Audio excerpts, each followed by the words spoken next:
आदि हे तवे, जो विश्व की उत्पत्ति करते हैं, पालन करते हैं, संहार करते हैं। तापत्रय विनाशाय, 3 प्रकार के तापों का जो उपशमन करते हैं। ठाकुर जी की सन्निधि में रहने वाले व्यक्ति का बंधुओं एक लक्षण सुनिए, वो सदा प्रसन्न रहता है, वो सदा आनंद में रहता है। आप दिखाते तो ऐसा है कि 4 घंटे आप सेवा करते हो, आप दिखाते तो ऐसा है कि आप 2 घंटे कथा सुनते हो, आप दिखाते तो ऐसा है कि आप पूर्ण वैष्णव वेश में रहते हो, लेकिन चिंता आपके जीवन में आती है, विचलनता आपके जीवन में आती है, विचलित आप हो जाते हो, तो निश्चित ही रूप से आप जो कर रहे हो वो कहीं ना कहीं उसमें अपूर्णता है, इसीलिए आप विचलित होते हो, इसीलिए आप चिंतित होते हो। वैष्णव कभी चिंतित विचलित नहीं होता, वो परम प्रसन्न रहता है, परम आनंद में रहता है, परम सुख में रहता है, वो प्रसन्न अवस्था में रहता है। अभी महाराष्ट्र में कथा थी तो वहां एक भक्त की कथा में सुना रहा था, एक गोरोबा काका, पंडरीनाथ भगवान के परम भक्त हुए श्री गोरोबा काका। उनकी स्थिति भजन की कैसी, वो मटका बनाते थे और मटका की जो मिट्टी होती थी उसको पैरों से गूंदते थे। एक दिन पत्नी कहीं चली गई कुछ जलादि लेने, छोटा सा 6-7 महीने का बालक गुटमुन चलता था उनका।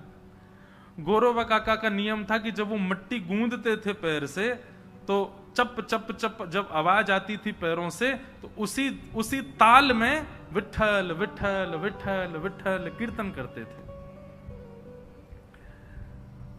तो एक दिन ऐसे ही गोरोबा काका अपने पैरों से मिट्टी गूंद रहे थे और विठल विठल कह रहे थे। अब वो पैरों से निकलने वाले वो कीच जो है मिट्टी की, उसकी ओर आकर्षित हो गया वो छोटा सा बालक, और वो भी घुटमुन चल करके उनके समीप पहुंच गया। गोरोबा काका तो देहाभिमान से शून्य, नेत्र बंद हैं, दोनों भुजाएं उठी हुई हैं, कीर्तन कर रहे थे। वो बालक समीप आता आता आता थोड़ा समीप आया होगा कि गोरोबा काका का पैर उस पर पड़ गया, और उनको यह भी भान नहीं रहा कि एक बालक मेरे पैर के नीचे आ गया, उनका खुद का बालक। कीर्तन नहीं छोड़ा, करते रहे करते रहे करते रहे, बालक की मृत्यु हो गई। पत्नी लौट करके आई और पत्नी ने आकर के जैसे ही देखा तो मिट्टी में सना हुआ बालक दलदल में पड़ा था, मृतक, और गोरोबा काका उसके ऊपर ही चढ़ करके कीर्तन कर रहे थे। कभी कभी कई भक्तों के चरित्र सुनकर के लगता है कि हम लोग कथा सुन लें, इसी में ही हम लोग बहुत हैं, बस ये जीवन में अगर हमारे घट गई ना घटना, ऐसी घटना तो कभी नहीं घटे, पर हम वैष्णव परिपूर्ण रूप से हो गए तो क्या हम स्वीकार कर पाएंगे हमारे साथ होने वाली स्थितियों को।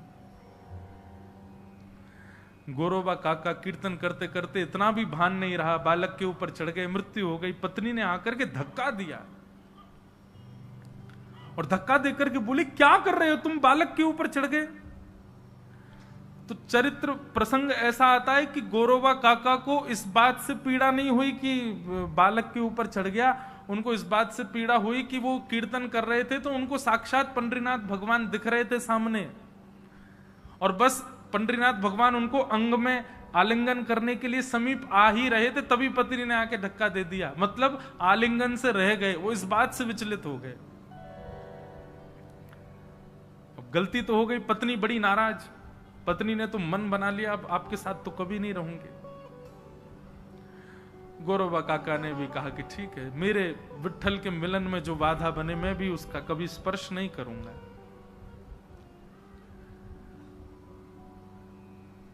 पर ठाकुर जी कहीं ना कहीं से परीक्षा तो लेते ही हैं।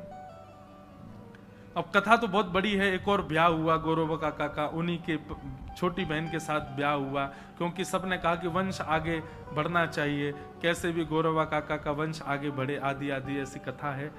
एक बार उन्होंने प्रण लिया था कि मैं स्पर्श नहीं करूंगा, पर रात्रि शयन के समय गलती से स्पर्श हुआ तो गोरोबा काका को इतनी ग्लानि हुई कि दूसरे दिन अपने दोनों भुजाओं को काट दिया। क्यों? क्योंकि उन्होंने पंडरीनाथ भगवान की सौगंध खाई थी कि मैं अपने हाथों से कभी पत्नी का स्पर्श नहीं करूंगा, और मन में विचार करने लगे, अरे मैं तो निद्रा में चला गया, तुम लोगों ने कैसे पंडरीनाथ भगवान की सौगंध को तोड़ दिया, स्पर्श कैसे किया। दोनों भुजाएं कटवा दी अपनी। जीवन पर्यंत बिना भुजाओं के रहे, कभी उनको ग्लानि नहीं हुई। लेकिन एक दिन तुकाराम जी महाराज का कीर्तन चल रहा था और उस कीर्तन में सब ताली बजा बजा करके नाच रहे थे। गौरवा काका बिना भुजाओं के बैठे थे। अब अपने हाथों को हिलाएं, लेकिन ताली तो बजे नहीं, हाथ तो है नहीं। तब उनको जीवन में पहली बार ग्लानि हुई कि मैंने अपने हाथ क्यों काटे। यदि आज कीर्तन में मेरे हाथ होते तो मैं भी नाचता, मैं भी करताल बजाता। अब थोड़े थोड़े हाथ थे तो उन्हीं को ही अपने समीप लाने लगे, और वो आ नहीं रहे थे। तो जितना प्रयास करते समीप लाने का, रोते कि हे नाथ मेरे हाथ होते तो मैं भी करताल बजाता। रोते रोते जब दोनों भुजाओं को समीप करने लगे, पंडरीनाथ भगवान को इतनी दया आई कि गौरवा काका के पुनः हाथ प्रकट हो गए और वो करताल बजा करके कीर्तन करने लगे। फिर उनको संतान की प्राप्ति भी हुई। तो ठाकुर जी भैया परीक्षा लेने पे कभी आ जाएं, लोग बाग सामान्य से जीवन में होने वाली घटनाओं पर, बच्चा बीमार हो जाए तो आके कहते महाराज जी भगवान हमारी बड़ी परीक्षा लेते हैं। क्यों? हमारा बेटा बीमार रहता है। ये परीक्षा है ठाकुर जी की। परीक्षाएं देखनी है तो देखो भक्तों के चरित्र में कैसी कैसी परीक्षाएं ठाकुर जी कहां तक, किस स्थिति, कितने लेवल, कितने खतरनाक लेवल के टीचर हैं ठाकुर जी। इतना भयंकर प्रश्न देते हैं, सॉल्व नहीं कर पाओगे। परीक्षाएं ठाकुर जी हमारी तो ले ही नहीं रहे। एक प्रकार से ये कह दें तो कलयुग में तो ऐसी परीक्षा है कि परीक्षा के साथ साथ ठाकुर जी ने आंसर शीट और दे रखी है, पीछे से टीप टीप के करते जाओ। अभी तो परीक्षाएं होती ही नहीं है। ठाकुर जी तो बड़े भयानक परीक्षा लेते हैं जब लेने पर आते हैं, पर उस परीक्षा में भी जो विचलित ना हो। देखिए सबसे बड़ी बात क्या है, भक्त होना बड़ी बात नहीं है, भक्ति आपके चित्त में सदा बनी रहे, चाहे स्थिति कैसी भी हो, यह बड़ी बात है। ब्याह होना बड़ी बात नहीं है, संबंध बना रहे, यह बड़ी बात है।